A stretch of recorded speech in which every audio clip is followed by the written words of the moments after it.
Beauties welcome back to my channel. So ఈ రోజు మేము ఒక 2 days ట్రిప్కి అయితే వెళ్తున్నాము. హైదరాబాద్ టు చీరాల టు ఎక్కడికి వెళ్ళామో వీడియోలో చూసేయండి.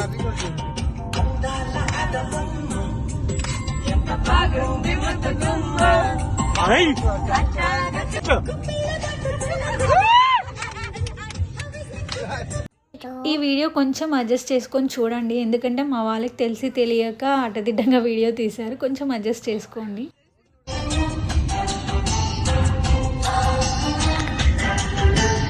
ఇలా పాటలు పాడుకుంటూ వెళ్ళామా, అసలు రెస్టారెంట్స్ దాటేస్తున్నామని కూడా మాకు అర్థం కాలేదు. సో మాకు ఒక చిన్న దాబా కనిపిస్తే అక్కడైతే ఆగేసి ఫుడ్ అయితే తిన్నాము. 11 to 11:30కి రీచ్ అవ్వాల్సిన మేము వెళ్ళేసరికి ఆల్మోస్ట్ 1:30 to 2 అయింది అనుకుంటా టైము. సో ఆ నైట్ ఈ 2 o'clockకి ఆ బీచ్ చూస్తుంటే మాకైతే చాలా భయం వేసింది. ఆ సౌండ్స్ వింటుంటే అసలు ఉండలేకపోయాము అక్కడ కొద్దిసేపు కూడా.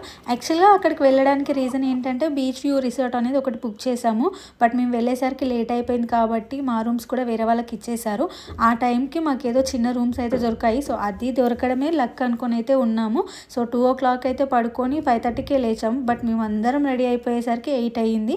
సో సన్ రైజ్ చూడలేదు. మేము ముందు సన్సెట్ చూద్దాం అనుకున్నాము, సన్సెట్ కూడా చూడలేదు. యాక్చువల్గా మా ట్రిప్ వచ్చేసి అరకు, వైజాగ్ అండ్ లంబసింగి ఇవన్నీ చూసుకుందాం అనుకున్నాము. సో ఇక్కడ కనిపిస్తున్నారు కదా ఈ అన్నయ్యనే తుఫాన్ ఉంది అని చెప్పి ఆయనకున్న పని వల్ల మా ట్రిప్ అనేది అయితే క్యాన్సిల్ చేశారు. సో మేమందరము కావాలి ఖచ్చితంగా ట్రిప్కి అయితే వెళ్ళాలి అని చెప్పి 1 day ట్రిప్ అని చెప్పి అయితే అన్నయ్యని మోసం చేసి మేము 2 days ట్రిప్కి అయితే తీసుకెళ్ళాము. సో అలా అయితే ట్రిప్కి వెళ్ళాము.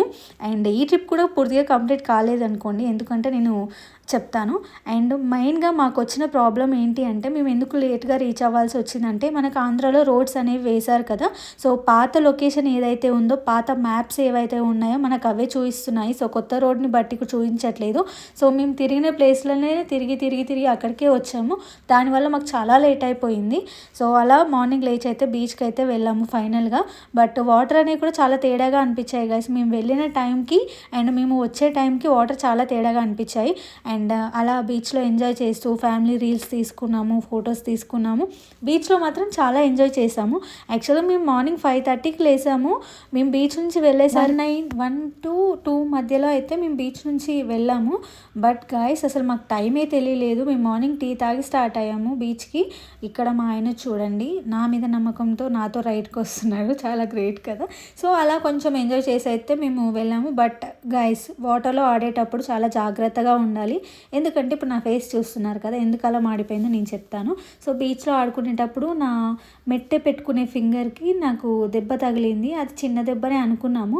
బట్ వన్స్ మేము లేచి ఫ్రెష్ అయ్యేసరికి అయితే అసలు నా కాళ్ళు నడవరాలేదు, చాలా స్వెల్లింగ్ వచ్చింది. సో నేను ఎలా నడిచాను ఏంటి అనేది మీకు వీడియోలో చూస్తారు. సో ఇక్కడ వచ్చేసి మేము చీరాల టు కోటప్పకొండకి స్టార్ట్ అయ్యాము. సో కోటప్పకొండ స్టోరీ ఎవరికైనా తెలుసుంటే మాత్రం నేను చెప్పే స్టోరీ కరెక్టా కాదా కామెంట్ సెక్షన్లో కామెంట్ చేయండి. కోటప్పకొండకి రీచ్ అయ్యే లోపు నా కాలు అయితే చాలా స్వెల్లింగ్ వచ్చేసింది. అండ్ ఇది మార్నింగ్ 9 to 10:30కి మధ్యలో మేము టెంపుల్కి అయితే వెళ్ళాము. లిటరల్గా టెంపుల్ మాత్రం చాలా బాగుంది. నేను ఎక్స్పెక్ట్ చేయలేదు. ఏదో మా ఫ్రెండ్స్ అంటున్నారు కదా వెళ్దామని అనుకున్నాను, కానీ టెంపుల్ మాత్రం నాకు చాలా నచ్చేసింది. లొకేషన్స్ కానివ్వండి, అక్కడ ఉన్న విగ్రహాలు కానివ్వండి, అండ్ ఎవ్రీథింగ్ నాకు చాలా నచ్చింది గైస్ టెంపుల్ అయితే. చీరాలలో మేము తీసుకున్న రూమ్స్కి మేము పెట్టిన అమౌంట్కి అసలు వర్త్ కాదు. బట్ మేము కోటప్పకొండలో మేము తీసుకున్న రూమ్స్ అయితే చాలా వర్త్. అది సత్రం అనుకుంటా, నాకు తెలిసి అయితే ఒక 650 రూపీస్ పడింది పర్ రూమ్కి.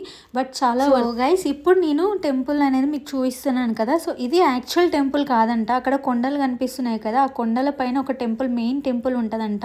యాక్చువల్గా శివుడు అక్కడ వెలిసాడంట. బట్ ఇక్కడ టెంపుల్ ఎందుకు కట్టారు అని అంటే వెయిట్ చెప్తాను. కానీ ఇక్కడ ఒక అద్భుతం కూడా జరిగింది, అది నేను నెక్స్ట్ వీడియోలో పోస్ట్ చేస్తాను. ఇక్కడ నా వాకింగ్ స్టైల్ చూస్తే మీకే అర్థమవుతుంది. నా లెగ్ ఎంత స్వెల్లింగ్ వచ్చింది, అసలు నాకు నడవనికి కూడా రాలేదు. బట్ వెళ్ళడం అవసరమా కావ్య అంటే చాలా అవసరం. నాకు నా శివయ్య అంటే చాలా ఇష్టం. ఇంత దూరం వచ్చిన నేను నా శివయ్యని దర్శనం చేసుకోకుండా అయితే వెళ్ళలేను కదా. సో ఇక్కడ కొన్ని స్టెప్స్ కనిపించాయి. ఇవే స్టెప్స్ ఏమో ఇంతవరకే టెంపుల్ అని మేము అనుకున్నాము. పైకి ఎక్కిన తర్వాత శివుడిని దర్శనం చేసుకున్న తర్వాత మాకు తెలిసింది ఏంటంటే ఇంకా పైకి కొన్ని స్టెప్స్ ఉన్నాయంట, అక్కడ ఉంటుందంట. సో అక్కడ నుంచి పైకి ఎక్కితే మెయిన్ టెంపుల్ ఉంటుందంట. సో మెయిన్ టెంపుల్ నుంచి మరి ఇక్కడ కింద టెంపుల్ ఎందుకు కట్టారు అని అంటే ఒక శివుడి భక్తురాలు ఒక ఆమె ప్రెగ్నెంట్ ఉండేనంట ఆ టైంలో. సో కొండపైకి ఎక్కడం చాలా కష్టమవుతుంది శివయ్య, నువ్వే కిందికి రావచ్చు కదా అని అంటే అప్పుడు శివుడు ఉండి సరే అమ్మ నేను వస్తాను, నువ్వు వెనక్కి తిరిగి చూడకుండా వెళ్ళు అని చెప్పి అయితే చెప్పాడంట. సో తను అలాగే అని చెప్పి వెనక్కి తిరగకుండా వెళ్తుంటే శివయ్య కూడా తన వెనకాల వెళ్తుంటే భూమి అనేది కంపిస్తుంటే ఆ అమ్మాయి భయపడి వెనక్కి తిరిగి చూసేసరికి శివుడు అక్కడే శిలలా వెలిసాడంట. సో ఇక్కడ కింద ఉన్న టెంపుల్కి అయితే ఇది స్టోరీ అంట. ఇక్కడ స్టెప్స్ కనిపిస్తున్నాయి కదా, అక్కడ నుంచి పైకి వెళ్తే ఒక పుట్టు ఉంటుందంట, అక్కడ నుంచి పైకి వెళ్తే మెయిన్ టెంపుల్ ఉంటుంది. సో ఇది నాకు తెలిసిన స్టోరీ మాత్రమే, ఇది రియలా కాదా అనేది అయితే నాకు తెలిసినంత వరకు నేను చెప్తున్నాను. ఈ స్టోరీ కూడా మేము టెంపుల్కి వెళ్ళే ముందు మా అన్నయ్య వాళ్ళు యూట్యూబ్లో చూసారంట. సో ఇది తప్పైతే మాత్రం నన్ను క్షమించండి. ఇదన్నమాట నేను వెళ్ళిన 2 days ట్రిప్ స్టోరీ. సో నేను కింద ఉన్న శివుని దర్శనం చేసుకొని కిందే ఉన్నాను, మా వాళ్ళు పైకి వెళ్ళేసి వచ్చారు. ఎవరైనా వాటర్ గేమ్స్ ఆడేటప్పుడు మాత్రం చాలా జాగ్రత్తగా ఉండండి. అండ్ నా లెగ్ ఎలా ఉంది అనేది నేను నెక్స్ట్ వీడియోలో పోస్ట్ చేస్తాను. అప్పటి వరకు నా ఛానల్ని సబ్స్క్రైబ్ చేసుకోండి. Thank you, bye.